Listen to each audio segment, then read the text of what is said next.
নজর রাখবো পরবর্তী সংবাদে। বিলোনিয়া বল্লামুখা এলাকায় বিতর্কিত বাঁধ পরিদর্শন করতে গিয়েছেন আজ বিরোধী দলনেতা জিতেন্দ্র চৌধুরী। বিরোধী দলনেতা জিতেন্দ্র চৌধুরী এবং সিপিএম এর এক প্রতিনিধি দল বুধবার সাত সকাল বেলাতে অর্থাৎ সকাল 9টা নাগাদ বল্লামুখা এলাকায় বাঁধ পরিদর্শনে আসেন। বিরোধী দলনেতা রাজ্য প্রশাসন সীমান্তরক্ষী বাহিনীর সময়োপযোগী পদক্ষেপ না নেওয়ার জন্য ক্ষোভ প্রকাশ করেছেন তিনি আজ। অবশ্য এই বিষয় প্রসঙ্গে সমস্যা সমাধানে বিরোধী দলনেতা বিষয়টি নিয়ে রাজ্য সরকার এবং জেলা শাসকের সাথে কথা বলবেন বলেও আজ তিনি জানিয়েছেন। বিনোরিয়ার বাংলাদেশ সীমান্তে এই বিতর্কিত বাঁধ পরিদর্শনে আজ বিরোধী দলনেতা জিতেন চৌধুরী এবং তিনি পরিদর্শন শেষে কি জানিয়েছেন সংবাদ মাধ্যমকে শুনুন। বাঁধ নির্মাণ করা হয়েছে নতুন করে, এতে এই পারের যে জলের যে স্বাভাবিক স্রোত এটা বন্ধ হয়ে গেছে। বর্ষা এখনো শুরুই হয়নি, প্রাক বর্ষা যে কিছু বৃষ্টি হয় এতেই আমরা দেখে এসেছি অনেক জমি ডুবে গেছে এবং বর্ষা যখন শুরু হবে তখন তো এখানে চাষাবাদ করাই যাবে না, এমনিতেই একটা ফসল বোধহয় নষ্ট হয়েছে।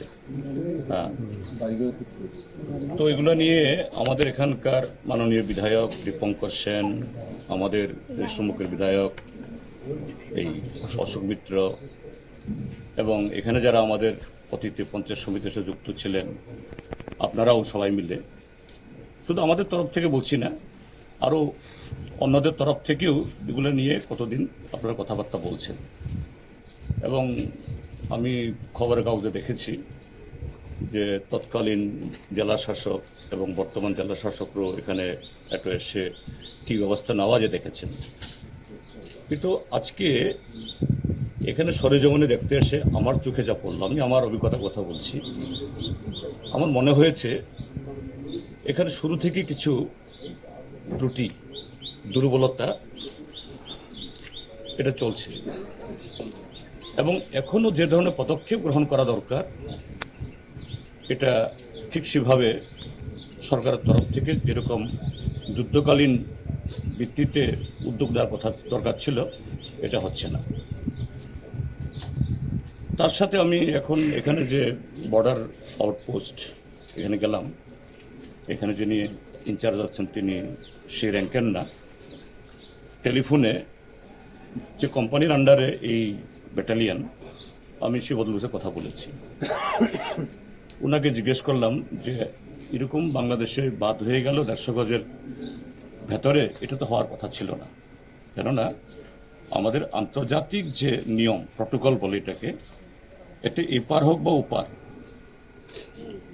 150 গজের ভেতরে করা যায় না, 150 গজের বাইরে করতে হয়। এই জন্য আমাদের কাটাতার অসংখ্য বাড়িঘর এই যে উপারে এদেরকে আপনাদের উচ্ছেদ হতে হয়েছে, আপনারাও আছেন এখানে। আমাদের টিলা জমি, এখন টিলার মূল্যও অনেক জমির চেতে, রাবার বাগান চা বাগান হলে পড়ে আজকে সামনেই পড়ে আছে, জমি থাকলেও জমিদার অথচ আপনারা অনেকে ভূমিহীন, জমি আছে কিন্তু নেই। আপনারা শুনলেন বিরোধী দলনেতা জিতেন চৌধুরীর বক্তব্য এবং ভারত বাংলাদেশ সীমান্তে বিতর্কিত বাঁধের কারণে এই মুহূর্তে সংশ্লিষ্ট এলাকা একেবারেই জলমগ্ন হয়ে পড়েছে এবং এই কারণে বেহাল দশা পরিত্রাণের দাবি এই মুহূর্তে জানিয়েছেন বিরোধী দলনেতা জিতেন চৌধুরী। অন্যদিকে আজ দক্ষিণ জেলা শাসকের পক্ষ থেকে আজকে একটি সাংবাদিক সম্মেলনের আয়োজন করা হয়েছে। দক্ষিণ জেলা শাসক মোহাম্মদ সাজ্জাদ পি তিনি সাংবাদিকদের গোটা বিষয়ে জানিয়েছেন, কিন্তু সেই সাংবাদিক সম্মেলন থেকে কি বলেছেন তিনি শুনুন। ठीक है, मतलब हमारा जो कृषि लोग हैं और साधारण जो उनके लिए मतलब सुविधा रखना है जब होगा। ये इसमें एक चीज है, अभी आपको जाके देखने से पता चलेगा बल्लामुखा में भी पानी नहीं जमने का हम व्यवस्था कर रहे हैं और उसके वजह से आप कल देखा होगा, कल 89 सेंटीमीटर बारिश हुआ बल्लामुखा में। तो त्रिपुरा में सबसे बेशी बारिश कल हुआ बल्लामुखा में, बेलोनिया में, सारे स्टेट में, फिर भी इतना ज्यादा पानी नहीं जमा। आप लोग जाके देखा होगा, क्योंकि हमने कमांडेंट बीएसएफ का और वाटर सोर्स का चीफ इंजीनियर सब आए थे, तो बल्लामुखा का एकदम एंड में हम एक 20 मीटर का अच्छे से ट्रेन बनाए हैं, उससे मोहरी नदी में भी अच्छे से पानी जा रहा है। ठीक है, ये बॉर्डर आउटपोस्ट का उधर, तो वो परसों हम जाके उनका चीफ इंजीनियर और बीएसएफ का कमांडेंट के सामने हम लोग काम किया था, उन लोगों से बात करके म्यूचुअल अंडरस्टैंडिंग किया था, उसके वजह से अभी पानी ठीक से जा रहा है। तो 89 सेंटीमीटर बारिश होने के बाद भी इतना ज्यादा पानी बल्लामुखा में जमा नहीं। और भी हम हमारा एरिया में हम काम करेंगे, अच्छे से करने से पानी जमेगा नहीं, उसके लिए चल रहा है। बाकी उससे जो भी असुविधा हमारा किसान के लिए, नागरिक के लिए होगा, उसके लिए हमेशा डिस्ट्रिक्ट एडमिनिस्ट्रेशन साथ में है। और एक चीज आपको इसमें याद रखना है, सीएम सर पर्सनली डीएम को, मुझे भी फोन किया था, सभाधिपति को भी फोन किया था, वो हायर लेवल से फ्रॉम सीएम ऑफिस से डेली मॉनिटरिंग हो रहा है। तो कोई भी सपोर्ट है, जैसे कि हम हमारा कितना करोड़ का काम हो रहा है अभी बनता टोटल? हाँ, इधर बेलोनिया में, सिर्फ बेलोनिया में तो अभी 10 करोड़ का टेंडर, मतलब 10 करोड़ का टेंडर, उसके पहले के काम सब मिलके 15 करोड़ का कम से कम हो रहा है, शुद्ध बेलोनिया एरिया में हो रहा है। और उसके लिए जैसे हम अप्रूवल के देते, तुरंत सेक्रेटरी सर से, सीएम ऑफिस से तुरंत अप्रूवल भी मिलता है। तो पूरा राज्य एडमिनिस्ट्रेशन साथ में अच्छे काम हो रहे हैं। इसमें पब्लिक को हम ये आवेदन रखता हूँ, ये विश्वास देना चाहता हूँ, इसमें कोई डरने का कोई ये नहीं है, पूरा कॉन्फिडेंस से रहिए। जो वाटर लेवल हम मेंटेन भी करेंगे, ज्यादा पानी नहीं जमेगा। अगर ये हमारा हाथ में नहीं है, पूरा भगवान, अगर ज्यादा बारिश हो गया तो भी उसके लिए भी डिस्ट्रिक्ट एडमिनिस्ट्रेशन तैयार है, आपका साथ है। अभी मैंने और चीफ एग्जीक्यूटिव इंजीनियर और एडीएम ने जाके खुद वो फारा के लोगों से मिला है, तो उसका नाम क्या था? জেলা শাসকের বক্তব্য আপনারা শুনলেন। অর্থাৎ এই মুহূর্তে অবৈধভাবে বাংলাদেশের বাঁধ নির্মাণের ফলে রীতিমতো জলমগ্ন হয়ে পড়েছে সংশ্লিষ্ট এলাকা এবং একই সঙ্গে প্রাক বর্ষায় এই ছবি রীতিমতো সংশ্লিষ্ট এলাকাবাসীদের একটা চিন্তার কারণ হয়ে দাঁড়িয়েছে। এই প্রসঙ্গে আমাদের সঙ্গে যুক্ত হয়ে গেছে সরাসরি বিলোনিয়া থেকে আমাদের প্রতিনিধি বিশ্বজিৎ দাস। বিশ্বজিৎ, কি জানতে পারছো এবং গোটা বিষয়টা যদি একটু তুলে ধরো। দেখুন শতাব্দী, আজকে সকাল 9টার সময় রাজ্যে যিনি বিরোধী দলনেতা জিতেন চৌধুরী, তিনি কিন্তু বিলোনিয়ার যে বিতর্কিত বাঁধ বলা চলে, গত কিছুদিন আগে এই বাঁধকে কেন্দ্র করে কিন্তু গোটা রাজ্য জুড়ে একটি আলোড়ন সৃষ্টি হয়েছিল। এবং সেই বাঁধ আজ তিনি খবর পাওয়ার সাথে সাথে, যেহেতু কিছুদিন আগের বন্যা নয় দুঃখিত, কিছুদিন আগে যে ভারী বৃষ্টিপাত হয়েছিল এবং গতকালকের বৃষ্টিতে, এই দুদিনের লাগাতার বৃষ্টিতে বিলোনিয়ার যে বল্লামোকা অর্থাৎ সুকান্তনগর গ্রাম পঞ্চায়েত এবং আইসিনগর গ্রাম পঞ্চায়েতের যে কাটাতার সীমান্তবর্তী বল্লামোকা এলাকা রয়েছে, সেখানে বাঁধ সংলগ্ন যে জায়গায় বাংলাদেশে বাঁধ দেওয়া হয়েছে বাংলাদেশের পক্ষ থেকে, সেখানে কিছু জল জমে যায়। তো জল জমা যাওয়ার পর সেখানে কিছুটা কৃষি জমি থেকে শুরু করে মানুষের বাড়িঘরে কিছুটা হলেও সেখানে ক্ষতি হয়েছে এবং যেটা এলাকাবাসীরা বলেছেন। পরবর্তী সময়ে এই খবর পেয়ে আজ সকালে সেখানে ছুটে এসেছেন যিনি রাজ্যের বিরোধী দলনেতা জিতেন চৌধুরী রয়েছেন, তিনি আসার পর সেখানে সীমান্তরক্ষী বাহিনী থেকে শুরু করে গোটা দক্ষিণ জেলা প্রশাসনিক স্তরের যারা আধিকারিক রয়েছেন সকলকে কিন্তু তিনি সেখানে দায়ী করেছেন। কারণ বাদ দেওয়া হয়েছে তাদের পক্ষ থেকে কেন, প্রশাসনের পক্ষ থেকে কেন সেখানে কোনো পদক্ষেপ নেওয়া হচ্ছে না, সেই প্রসঙ্গে আমরা যখন সেখানে খবর সংগ্রহ করতে যাই, আমাদেরকে কিন্তু সেখানে ঢুকতে কিন্তু এক প্রকার বাধাদান করা হয়েছিল প্রথম অবস্থায়। সব সাংবাদিকদের কিন্তু সেই বাঁধের এখানে যেতে দেওয়া হয়নি।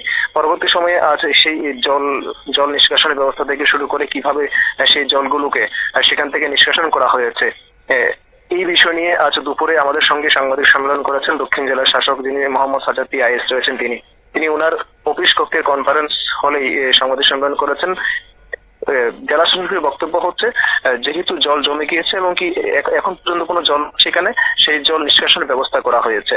এবং পাশাপাশি তিনি তাও জানিয়েছেন, যেহেতু বৃষ্টি হয়েছে ইতিমধ্যে কিন্তু দক্ষিণ জেলায় ভারী বৃষ্টি হয়েছে গোটা রাজ্যের মধ্যে গত 2 দিন ধরে, সেই ভারী বৃষ্টির পরে জল জমেছে। আর জল জমার ফলে সেখানে কিন্তু জেলা প্রশাসনের পক্ষ থেকে অতি দ্রুত সেখানে জল নিষ্কাশনের ব্যবস্থা করা হয়েছে। পাশাপাশি পরবর্তী সময় যদি কোনো ধরনের আবার জল যদি সেখানে জমে থাকে, আরো বড় ধরনের কোনো ধরনের অপ্রীতিকর ঘটনা ঘটে থাকে, সেই বিষয় নিয়ে কিন্তু দক্ষিণ জেলা প্রশাসনের পক্ষ থেকে নজর রাখা হয়েছে কিভাবে সেগুলোকে মোকাবিলা করা যায়। শতাব্দী, একেবারে। তবে সেক্ষেত্রে এই যে দুদিনের বৃষ্টিপাতে, ভারী বৃষ্টিপাতের ফলে জল জমে গেছে, ঠিক কতটুকু জায়গা জুড়ে এবার এই জল জমার একটা পরিস্থিতি সৃষ্টি হয়েছে, কিংবা সেক্ষেত্রে কত পরিবার এই মুহূর্তে ক্ষতিগ্রস্ত হয়েছে? প্রশাসনের পক্ষ থেকে সেই বিস্তারিত বিষয় কি জানানো হয়েছে? বিস্তারিত বিষয় জানানো হয়নি। আমরা যখন সেখানে জল জমার পর যখন সেখানে গিয়েছি, তখন এলাকাবাসীর পক্ষ থেকে দাবি উঠেছিল বাঁধ দেওয়ার ফলে তাদের বাড়ি করে জল উঠতে শুরু করেছে এবং কি যে খেতি জমি রয়েছে যেগুলোকে কৃষিকাজ করতে, এবং সেখানে কিছুটা হলেও তাদের ক্ষয়ক্ষতি হয়েছে। কিন্তু কতটুকু জায়গা হয়েছে সেখানে কিন্তু এখন পর্যন্ত সেখানে কোনো জল নেই, জল নিষ্কাশনের ব্যবস্থা। হ্যাঁ, বিশ্বজিৎ, কতগুলো পরিবার ক্ষতিগ্রস্ত হয়েছে? কতগুলো পরিবার তো সেই বিষয়ে কোনো আমাদের কোনো জানা নেই, এবং ঠিক মতো এলাকাবাসীর পক্ষ থেকে বলা হয়নি। জল শুধুমাত্র বাড়ি করে উঠতে শুরু করেছিল তখন, কিন্তু বাড়ি করে পৌঁছায়নি জল। পাশাপাশি এর মধ্যেই জেলা প্রশাসনের পক্ষ থেকে বড়সড় একটা পদক্ষেপ নেওয়া হয়েছে, পাম্পিং সিস্টেম দিয়ে কিন্তু সেখানে জল নামানোর একটা ব্যবস্থা করা হয়েছে। সদস্যদি একেবারে বিশ্বজিৎ, ধন্যবাদ।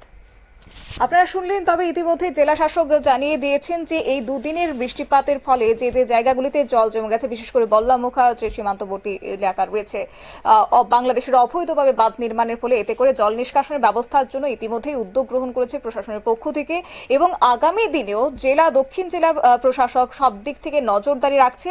এবং তিনি এও বলেছেন বিশেষ করে যে এই বল্লামুখা এলাকার জল জমা নিয়ে কোনো রকমের বিভ্রান্তি যেন ছড়ানো না হয়, সেই আবেদনটাও আজ সাংবাদিক সম্মেলনে রাখলেন জেলা শাসক মোহাম্মদ সাজ্জাদ পি। নিয়ে নিচ্ছি ছোট্ট একটি বিজ্ঞাপন বিরতির সঙ্গে থাকুন।